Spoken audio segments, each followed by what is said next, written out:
তুমি যদি এইচএসসি 24-27 অথবা 28 ব্যাচের স্টুডেন্ট হয়ে থাকো তাহলে ভিডিওটি তোমার জন্য। কেননা আজকে আলোচনা করব আর্টিকেল নিয়ে। আর্টিকেলের এমন কিছু টিপস অ্যান্ড ট্রিক আছে যেগুলো আর্টিকেলকে করবে পানির মতো সহজ। শুধু সহজই নয়, তুমি প্রশ্ন দেখেই বুঝতে পারবে কোন জায়গায় কোন আর্টিকেল বসবে। তো এর জন্য সম্পূর্ণ ভিডিওটি দেখতে হবে। তাহলে চলো শুরু করা যাক। Let's start.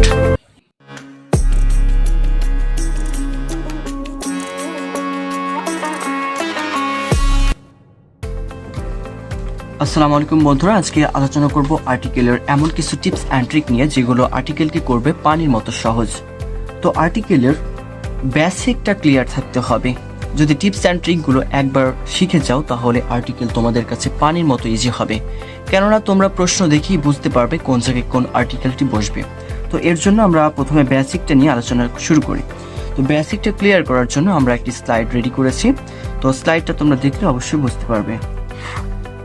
তো দেখো, আর্টিকেল মূলত তিনটা ওয়ার্ড ব্যবহার করে আর্টিকেলটি হয়ে থাকে। যেমন ধরো এ, এন এবং দা। তো এই আর্টিকেলের এই এ, এন এবং দাকে আমরা দুই ভাগে ভাগ করা হয়ে থাকে। একটা হচ্ছে ইনডিফিনিট আর্টিকেল, একটা হচ্ছে ডিফিনিট আর্টিকেল। তো একটু বলে রাখি, ইনডিফিনিট আর্টিকেল হচ্ছে নির্দিষ্ট, ইনডিফিনিট আর্টিকেল হচ্ছে অনির্দিষ্ট, আর ডিফিনিট আর্টিকেল হচ্ছে নির্দিষ্ট। ডিফিনিট আর্টিকেল হচ্ছে দা এবং ইনডিফিনিট আর্টিকেল হচ্ছে এ এবং এন। তো ব্যবহারের ভিত্তিতে আর্টিকেলের মোট দুইটা ক্যাটাগরি, একটা হচ্ছে ইনডিফিনিট আর্টিকেল, একটা হচ্ছে ডিফিনিট আর্টিকেল। ইনডিফিনিট আর্টিকেলে এ এবং এন ব্যবহার করতে হয়, আর ডিফিনিট আর্টিকেলে দা ব্যবহার করতে হয়। এ এবং এন হচ্ছে একটা ক্যাটাগরি, আর দা হচ্ছে আলাদা ভিন্ন ক্যাটাগরি। তাহলে মোট দুইভাবে ব্যবহার করা হয় আর্টিকেল। এ, এন একটা আর্টিকেল, আর দা আলাদা একটি। অর্থাৎ এ, এন একটা ক্যাটাগরি, দা হচ্ছে আলাদা ক্যাটাগরি। তো এ এবং এন এই দুইটা একই ক্যাটাগরি হলেও এগুলোর টোন অর্থাৎ ভয়েসের উপর ভিত্তি করে এগুলোর ব্যবহার। তো দেখো, ভয়েস যদি ভাওয়াল হয় তাহলে এন বসে, আর ভয়েস যদি কনসোনেন্ট হয় তাহলে এ বসে।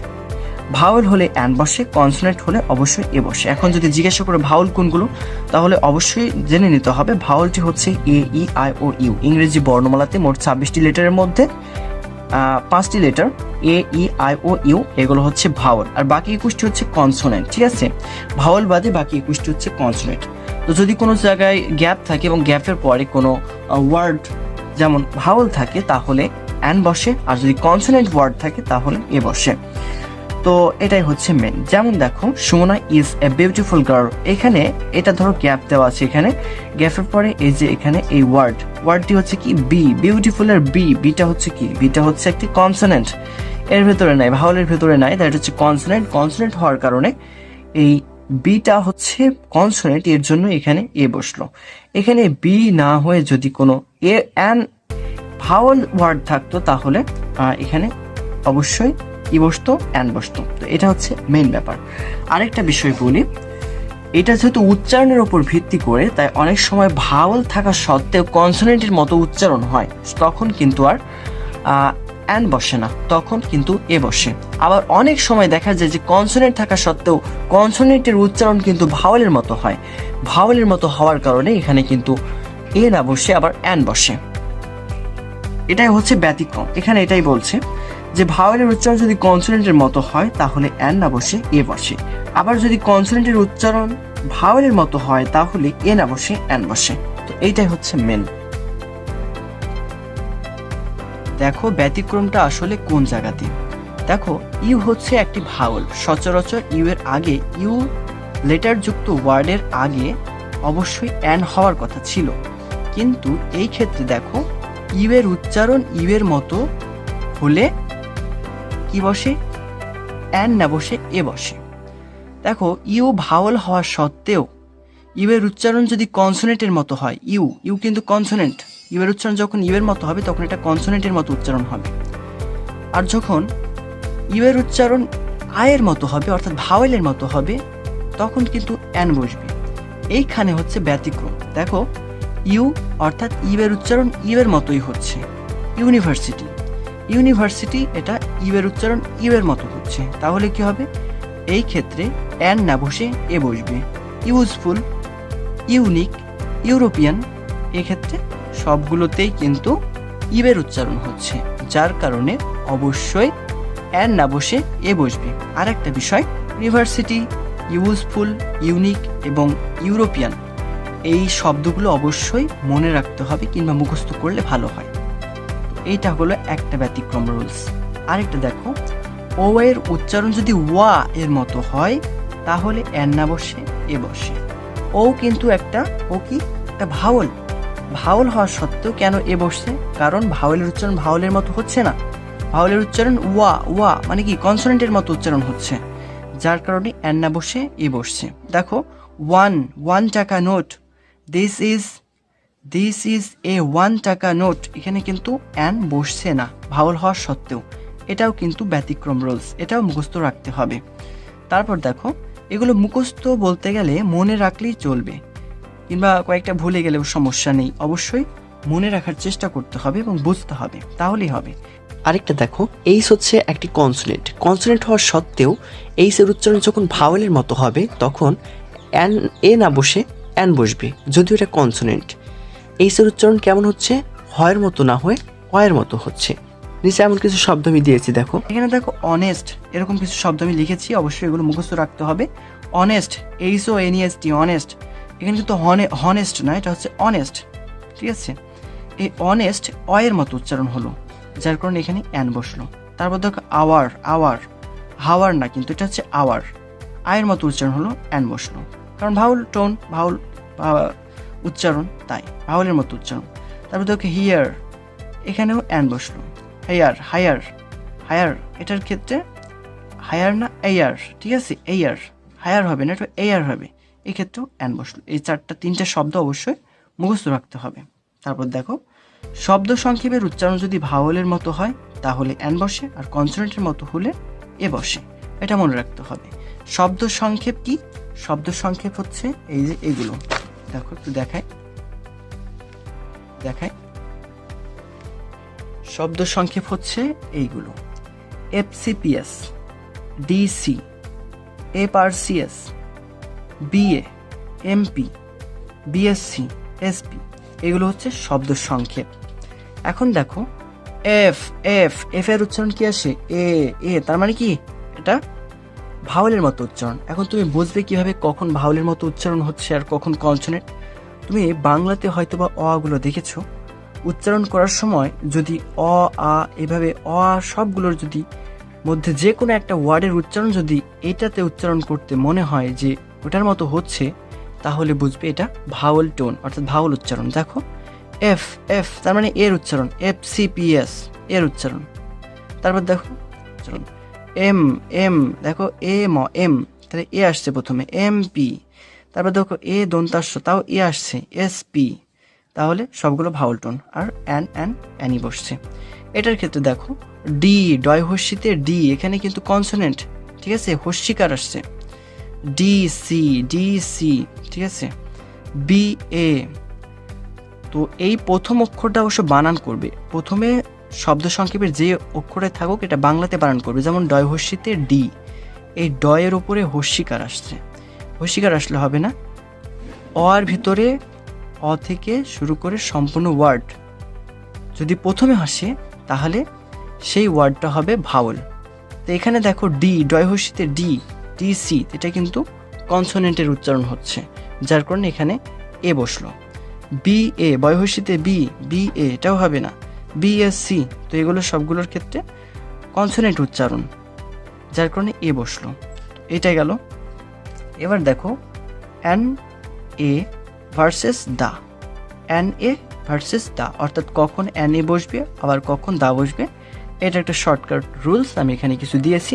এগুলো NA ভার্সেস দা, এগুলোর একসাথে আমরা আলোচনা করব এবং কোনটা কিভাবে বসে আমরা সেটা দেখব। তো এখানে দেখো, কোনো কিছু অনির্দিষ্টভাবে বোঝালে কি বসে? এ অথবা অ্যান বসে। এখানে অনির্দিষ্ট বলতে কি বোঝানো হচ্ছে?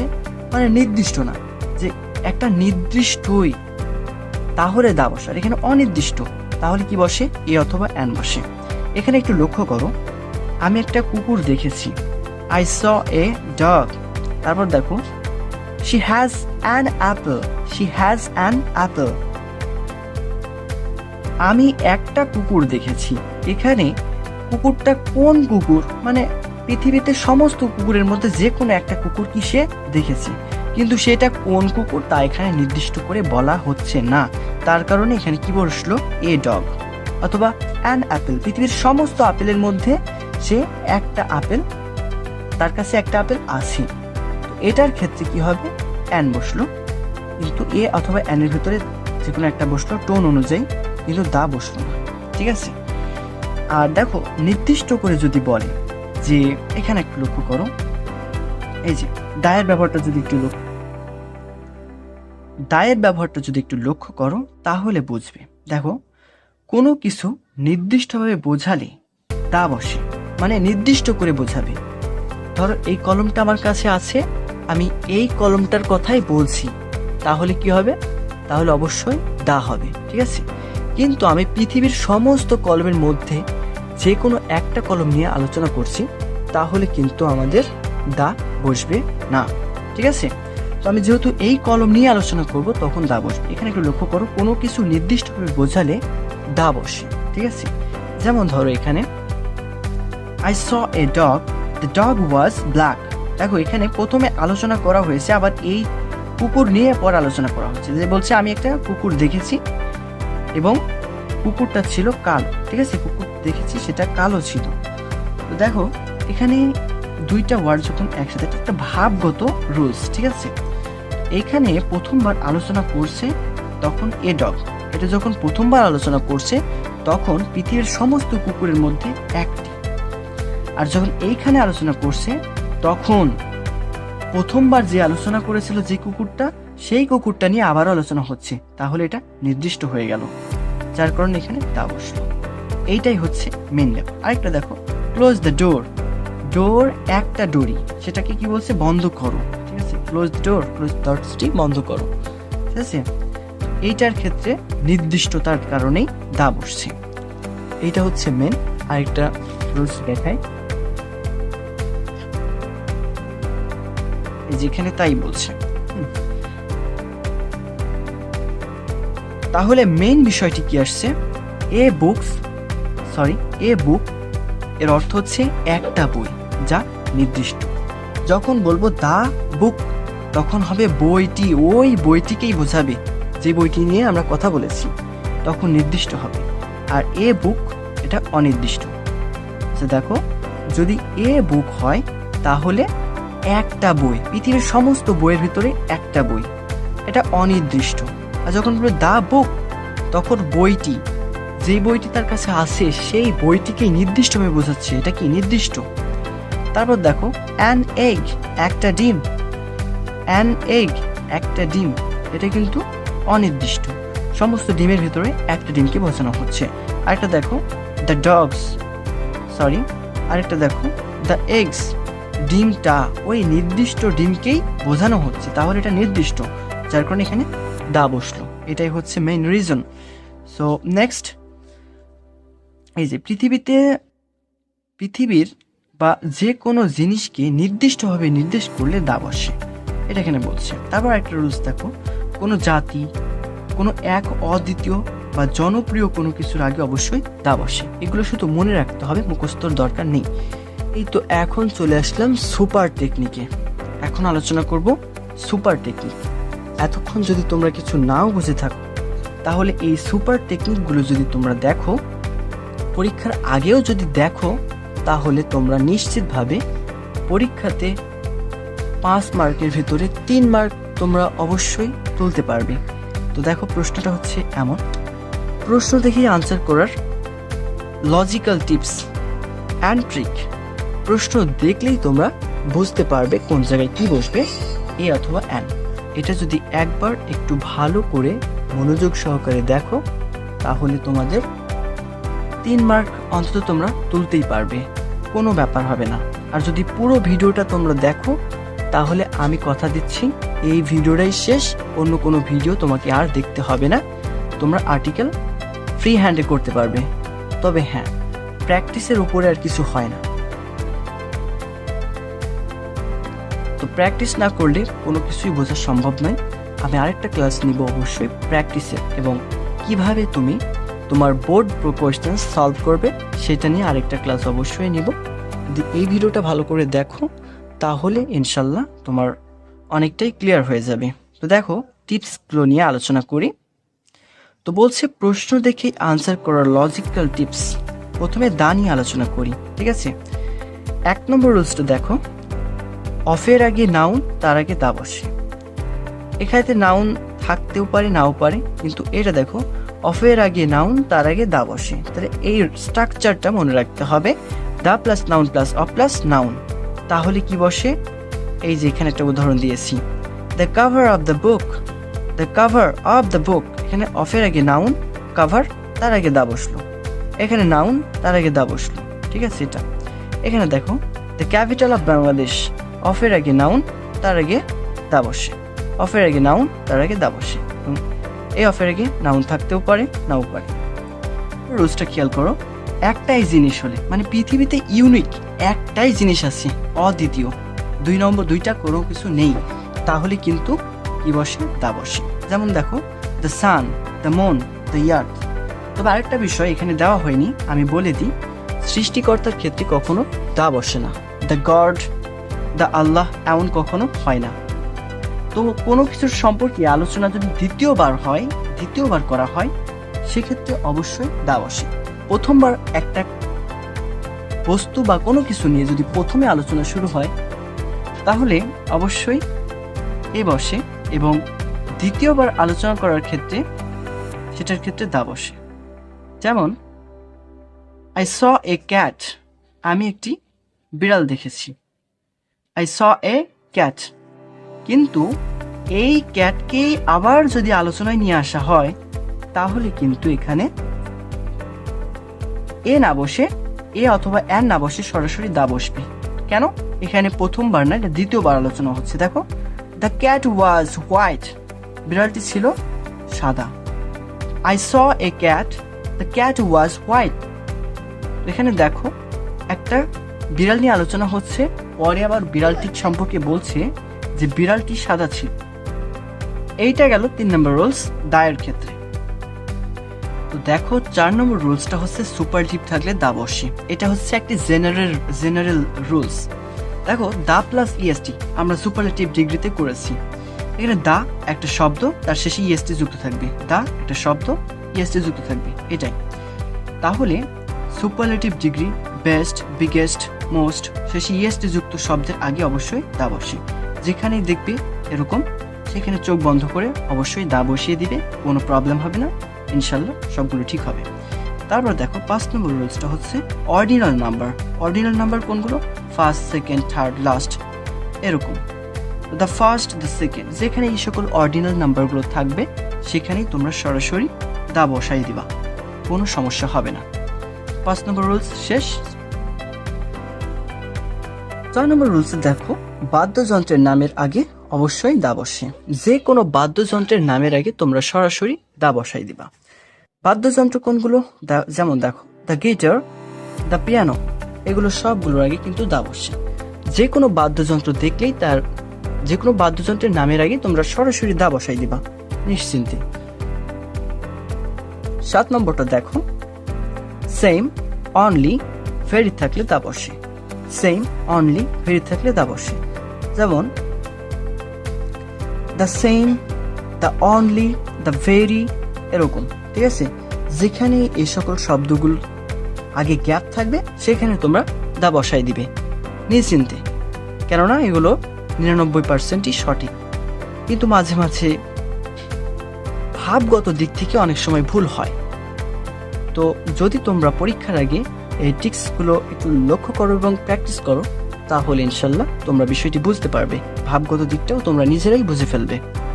তারপর দেখো 8 নম্বর রুলসটা, WH কোয়েশ্চেন্স, তারপরে দা, তারপর অ্যাডজেক্টিভ, তারপরে নাউন, সে একটি স্ট্রাকচার। এই স্ট্রাকচারটা অবশ্যই মনে রাখতে হবে। WH কোয়েশ্চেন্স, তারপর দা, তারপর অ্যাডজেক্টিভ, তারপর নাউন বসে, ঠিক আছে। এই ছিল দায়ের ক্ষেত্রে top 8 tips and trick. So এই টিপস অ্যান্ড ট্রিকগুলো অবশ্যই মনোযোগ দিয়ে যদি বুঝতে পারো অনেক ভালো, আর মুখস্থ করে ফেলবা। যদি তাও সমস্যা হয়, মুখস্থ করে ফেলবা যতদূর সম্ভব, আর সর্বদা প্র্যাকটিস করার চেষ্টা করবা, তাহলে ইনশাল্লাহ সবগুলো ক্লিয়ার হয়ে যাবে। এতক্ষণ আলোচনা চলতেছিল দা, এখন আমরা আলোচনা করব ইনডিফিনিট আর্টিকেল এ এবং অ্যান্ড সম্পর্কে। এ এবং এন এরও কিছু রুলস আছে যেগুলো আর্টিকেলকে আরো সহজ করে তুলেছে। তো 1 নম্বর রুলসটা দেখো। 1 নম্বর রুলসে বলছে এ অথবা an plus singular countable noun. Singular countable noun কি? দেখো, সিঙ্গুলার হচ্ছে এক বচন, কাউন্টেবল মানে হচ্ছে গণনাযোগ্য। তাহলে এক বচন এবং গণনাযোগ্য নাউন, তার আগে কি বসে? এ অথবা এন বসে। এখন এ বসবে না এন বসবে তা আমরা আগে আলোচনা করেছি আগের স্লাইডে, যে টোন অনুযায়ী, ভয়েস টোন অনুযায়ী। কিন্তু যদি তোমরা দেখো সিঙ্গুলার কাউন্টেবল নাউন, তার আগে অবশ্যই এ অথবা এন এর মধ্যে যে কোনো একটা বসবে টোন অনুযায়ী, অর্থাৎ ভয়েস অনুযায়ী। এখানে দা বসার কোনো সম্ভাবনা নেই। তো এটা দেখে তুমি সহজেই বুঝতে পারছো এখানে ইনডিফিনাইট আর্টিকেল বসছে, ডিফিনাইট নয়। তো একটু লক্ষ্য করো, আই স এ ডগ, আমি একটি কুকুর দেখলাম। এ ডগ, একটি কুকুর। এখানে দেখো কুকুরটা হচ্ছে সিঙ্গুলার, একটাই কুকুর এবং এটা গণনাযোগ্য, যার কারণে এখানে এ ডগ, এ বসেছে। তারপর দেখো আই স অ্যান অ্যাপেল, আমি একটি আপেল দেখেছি। তো এই ক্ষেত্রেও কিন্তু একটা অনির্দিষ্ট আপেল কি বোঝানো হচ্ছে, যেটা গণনাযোগ্য, একটা আপেল। তো এই গেল 1 নম্বর রুলসটি, আশা করি বুঝতে পেরেছো।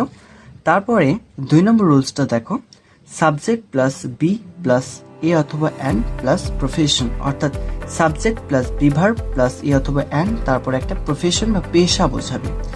যদি কখনো পেশা বোঝায়, কোনো কাজ বা পেশা বোঝায়, তাহলে তার আগে দেখবা যে কোনো বি ভার্ব আছে কিনা। তো বি ভার্ব, তারপরে এ অথবা এন, আর পেশা বা প্রফেশনের আগে কি বসে?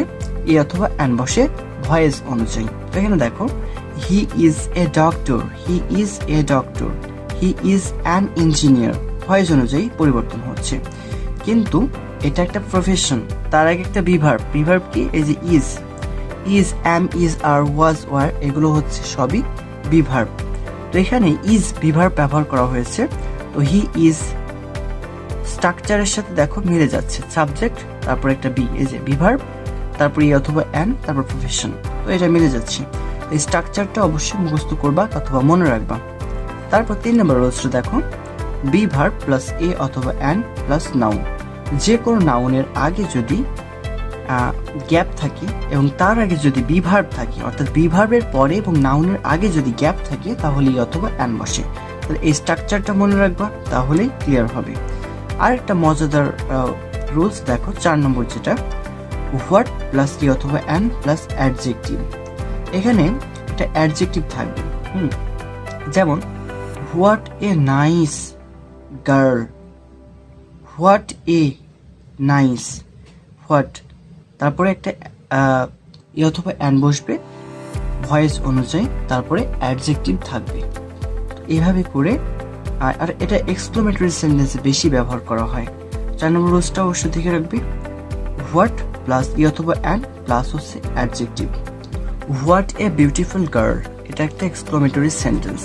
এখানে দেখো হোয়াট এ বিউটিফুল গার্ল, প্রথমে হোয়াট, তারপরে ই অথবা এন বসবে এখানকার ভয়েস টোন অনুযায়ী। তো এখানে বিউটিফুল যেহেতু কনসোনেন্ট, তাই এখানে এ বসেছে, আর গার্ল, তাহলে স্ট্রাকচারের সাথে মিলে যাচ্ছে WS কোয়েশ্চেন্স অথবা হোয়াট প্লাস ই অথবা এন প্লাস অ্যাডজেক্টিভ প্লাস হচ্ছে নাউন কিংবা যে কোনো শব্দ। তো 5 নম্বর রুলসটা দেখো, 5 নম্বর রুলসে বলছে যে পার বা প্রতি, এ ক্ষেত্রে এই অর্থ হিসেবে এ অথবা এন ব্যবহার করা হয়ে থাকে। যেমন 50 টাকা এ কেজি, এখানে 50 টাকা পার কেজি, পারের জায়গায় আমরা সরাসরি কিন্তু এ দিতে পারছি। তো এর জন্য 50 টাকা পার কেজি না দিয়ে আমরা 50 টাকা এ কেজি ব্যবহার করতে পারি। তারপরে টুইস এ ডে, এখানে টুইস পার ডে, কিন্তু এখানে টুইস এ ডে ব্যবহার করা যাচ্ছে। তারপর দেখো 6 নম্বর রুলসটা, নাম্বার সেন্স, অর্থাৎ নাম্বার, ঠিক আছে? যেমন 100, 1000, মিলিয়ন, বিলিয়ন, এগুলো হচ্ছে নাম্বার সেন্স। এগুলো থাকলে এ অথবা এন বসে, দা কখনোই বসবে না। এগুলো থাকলে অবশ্যই এ এ অথবা অ্যান বসে দা বসার কোনো চান্সই নেই। তো এখানে দেখো এ 1000, এ 100, এ 1000, এ 100 এগুলো ব্যবহার করতে হয়। এটা হচ্ছে 6 নম্বর রুলস। 7 নম্বর রুলসটা দেখো। 7 নম্বর রুলসে বলছে ফ্রেজ, এমন কিছু ফ্রেজ থাকে যেগুলোর আগে অবশ্যই এ বসে, এগুলো মুখস্থ করতে হবে। যেমন in a hurry, in a hurry, have a cold, have a cold, take a rest, take a rest, এগুলো অবশ্যই মুখস্থ রাখতে হবে। কেননা এগুলো সচরাচর এইগুলোই হয়ে থাকে। তো এগুলো ফ্রেজ আকারে আছে, তো এগুলো অবশ্যই 3টা দিয়েছি, অবশ্যই মুখস্থ করে রাখবা, তাহলে প্রশ্ন সলভের ক্ষেত্রে ক্লিয়ার হবে। তো এতক্ষণ আলোচনা হলো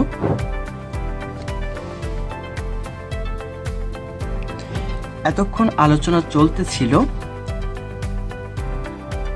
ইনডিফিনাইট আর্টিকেল সম্পর্কে, ইনডিফিনাইট আর্টিকেল এ এবং অ্যান্ড সম্পর্কে। এখন আমরা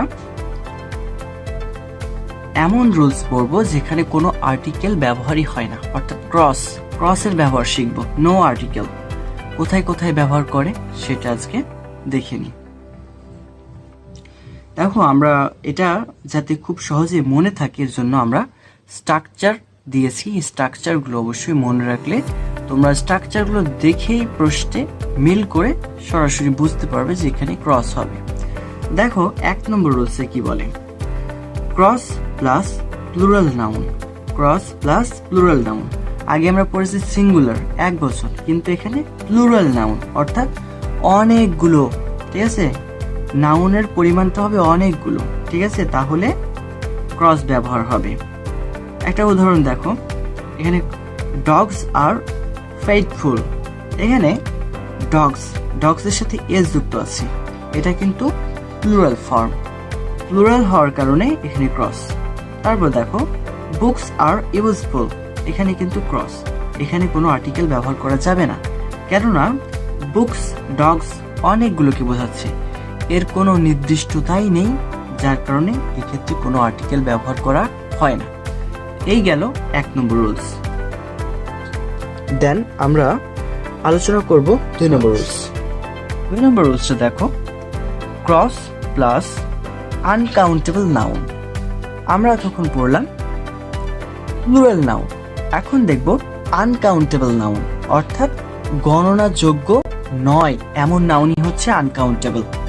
দেখো মিল্ক হচ্ছে একটা তরল পদার্থ, এটা কখনো গণনা করা যায় না, ঠিক আছে, তো এর জন্য এটা আনকাউন্টেবল। ওয়াটার, মিল্ক, রাইস এইগুলো হচ্ছে আনকাউন্টেবল। যেগুলো গণনা করা যায় না সেগুলোতে কোনো আর্টিকেল বসে না। যেমন আই লাইক মিল্ক, এখানে কোনো আর্টিকেল ব্যবহার করা যাবে না। সে ড্রিঙ্ক ওয়াটার, এখানে কোনো আর্টিকেল ব্যবহার করা যাবে না। তো এইটা হচ্ছে 2 নম্বর রুলস। স্ট্রাকচার অবশ্যই মনে রাখতে হবে, cross plus uncountable noun, cross plus uncountable noun, শেষ। 3 নম্বর রুলসটা দেখো। 3 নম্বর রুলসে বলছে subject plus verb plus cross. এখানে যে কোনো গেম, খেলা বা স্পোর্ট, খেলার কথা বলছে, যে কোনো খেলার আগে কোনো আর্টিকেল বসে না, খেলার নামের আগে কোনো আর্টিকেল বসে না। যেমন ধরো হি প্লেজ ফুটবল, এখানে কোনো আর্টিকেল বসবে না, কারণ এটা কি খেলার নাম। তো স্ট্রাকচার অনুযায়ী দেখো, subject plus verb plus cross plus game অথবা স্পোর্ট। দে প্লে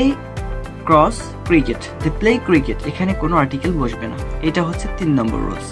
খুবই চমৎকার একটি রুলস, তোমরা যদি একটু ট্রাই করো তোমরা মিলাতে পারবে প্রশ্নের সাথে, আর এই মিলাতে পারাটাই হচ্ছে আসল সাফল্য। আশা করি তোমরা পারবে। 4 নম্বর রুলসটা দেখো, গো টু অথবা ইন, অ্যাট এগুলোর পরে ক্রস বসে, যদি প্লেস থাকে প্লেসের আগে ক্রস বসে। যেমন go to school, go to the school, go to the school, এটা ভাবগত, হ্যাঁ, অনেক সময় গো টু দ্য স্কুল হয়, কিন্তু এটা ভাব অনুযায়ী। এখানে go to school, I go to school, এক্ষেত্রে কোনো আর্টিকেল বসে না। যেমন গো টু কলেজ, কোনো আর্টিকেল বসে না। ইন দ্য বেড, এক্ষেত্রেও কোনো আর্টিকেল বসে না। স্ট্রাকচারটা মনে রাখবা, এটা 99% না, এটা 99 বলা যাবে না, 90% সঠিক। আসলে অনেক সময় ভাবগতভাবে পরিবর্তন হয়, অর্থাৎ ভিন্নতা দেখা যায়, তবে বেশিরভাগ ক্ষেত্রে এগুলো সঠিক হয়। এখানে দেখো গো টু, ইন অথবা অ্যাট, এরপরে যদি গ্যাপ থাকে এবং গ্যাপের পরে যদি কোনো প্লেস বা স্থানের নাম থাকে তাহলে সেখানে কোনো আর্টিকেল বসে না। স্ট্রাকচারটা অবশ্যই মনে রাখতে হবে। আশা করি সবাই বুঝতেছো স্ট্রাকচারগুলো। 5 নম্বর রুলস নিয়ে আলোচনা করি। 5 নম্বর রুলসটা দেখো,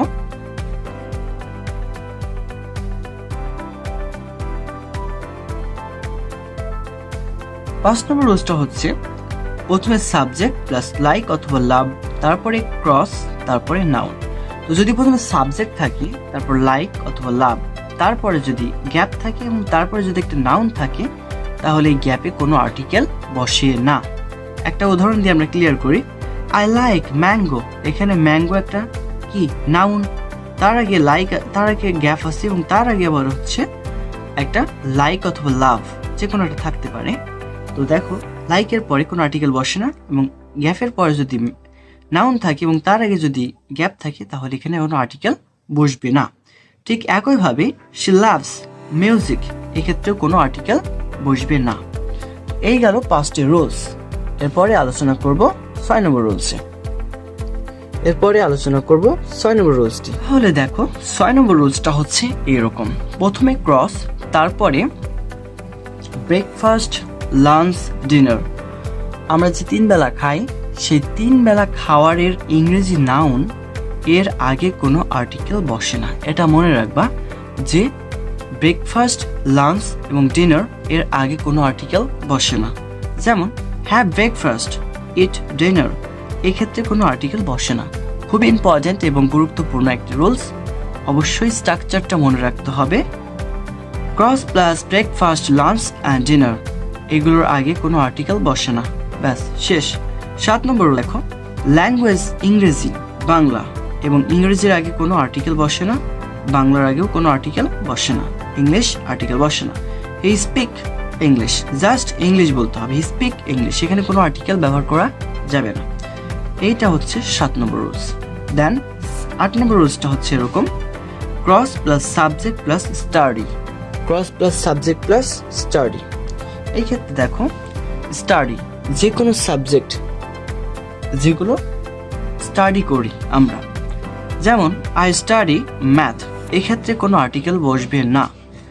শি রিডস ফিজিক্স, এক্ষেত্রে কোনো আর্টিকেল ব্যবহার করা যাবে না। তো স্ট্রাকচার অবশ্যই মনে রাখতে হবে, ক্রস প্লাস সাবজেক্ট যেটা স্টাডি যোগ্য, ঠিক আছে। এই গেল 8 নম্বর রুলস। দেন 9 নম্বর রুলসটা হচ্ছে cross plus days or month, cross plus days or month, অর্থাৎ দিন এবং মাসের নামের আগে কোনো আর্টিকেল বসে না, দিন এবং মাসের নামের আগে কোনো আর্টিকেল বসে না। এক্ষেত্রে দেখো অন ড্যাশ, এক্ষেত্রে ড্যাশ আছে, তার আগে একটা, এখানে অন ড্যাশ তারপর সানডে, এটা একটা দিনের নাম, আর আমরা জানি দিন অথবা মাসের নামের আগে কোনো আর্টিকেল বসে না। তো অন তারপরে ক্রস সানডে, তাই কি হবে অন সানডে ইন জানুয়ারি, এক্ষেত্রে কোনো আর্টিকেল ব্যবহার করা যাবে না। 10 নম্বর রুলসটা হচ্ছে cross plus noun of person অথবা প্লেস, ক্রস থাকবে তারপর একটা noun of person, noun of person অথবা প্লেস, নাউন থাকবে, নাউন অফ থাকবে, তারপর পারসন অথবা যে কোনো একটা প্লেস, অর্থাৎ ব্যক্তি অথবা কোনো স্থানের একটা নাম থাকবে, তাহলে কি হবে আর্টিকেল ব্যবহার করা যাবে না। উদাহরণটা দেখো, উদাহরণ দিয়ে আমরা ক্লিয়ার করি। এখানে ক্রস তারপর একটা নাউন, তারপর অফ ফ্রেজ, এই যে ইজ মাই ফ্রেন্ড, এটা একটা অফ ফ্রেজ, হ্যাঁ এটা হচ্ছে একটা ফ্রেজ মাই ফ্রেন্ড, আর এখানে একটা কি ফ্রেন্ড হচ্ছে একটা ব্যক্তি বা পার্সন, যার কারণে এখানে কোনো আর্টিকেল বসলো না। তারপর দেখো এখানে প্লেস হতে পারে, ঢাকা ইজ বিগ, ঢাকা অনেক বড়, সেক্ষেত্রেও আর্টিকেল বসে না, ঠিক আছে। এই ছিল আজকের আলোচনায় সর্বমোট আর্টিকেল এবং আর্টিকেলের সমস্ত রুলস। আমরা এখানে সম্পূর্ণরূপে আর্টিকেলের বেসিক থেকে শুরু করে সুপার টিপস অ্যান্ড ট্রিক নিয়ে আলোচনা করেছি, যেগুলো আর্টিকেলকে করবে একদম ইজি। তো আশা করি সবাই এই রুলসগুলো অবশ্যই ভালো করে মনোযোগ দিয়ে পড়বে এবং প্রশ্ন যখন সলভ করবে তখন এগুলো অ্যাপ্লাই করবে, তাহলে নিশ্চয়ই তোমাদের প্রশ্ন সঠিক হবে, প্রশ্নের অ্যান্সার অবশ্যই সঠিক হবে আশা করি। তো আরেকটা রুলস যেটা আমি এখানে লিখি নাই সেটা বলি। অনেক সময় চিন্তা করতে পারো যে সৃষ্টিকর্তা তো একজন, এক্ষেত্রে তো দা বসে। সৃষ্টিকর্তা একজন হলেও সৃষ্টিকর্তার নামের আগে কখনো দা বসে না, যেমন দা আল্লাহ, দ্য গড এমন কখনো হয় না, এক্ষেত্রে ক্রস বসে। অর্থাৎ সৃষ্টিকর্তার নামের আগে কোনো আর্টিকেল বসে না, ক্রস হয়, এটা অবশ্যই খেয়াল রাখবে। তো এই ছিল আজকের আলোচনা আর্টিকেল সম্পর্কে। তো পরবর্তীতে আমি চিন্তা করেছি আর্টিকেলের প্র্যাকটিস নিয়ে একটি ক্লাস নিব ইনশাল্লাহ। তো তোমরা যদি মনে করো ভিডিওটি তোমাদের জন্য ইউজফুল ছিল, তাহলে অবশ্যই ভিডিওটিতে লাইক এবং সাবস্ক্রাইব করতে ভুলবে না, কেননা এখানে আমি নিয়মিত যে কোনো সাবজেক্টের যে কোনো অধ্যায় এবং যে কোনো বিষয়ের উপরে সহজভাবে সমাধানের কৌশল আলোচনা করি। এই চ্যানেলটি আমি নতুন তৈরি করেছি, আশা করি সবাই আমাকে সাপোর্ট করবে এবং পাশে থাকবে। তো এর জন্য অবশ্যই সাবস্ক্রাইব করতে হবে। তো এই ছিল আজকের আলোচনা, আজকের জন্য এই পর্যন্ত। আশা করি সবাই ভালো থাকবে। ধন্যবাদ সকলকে।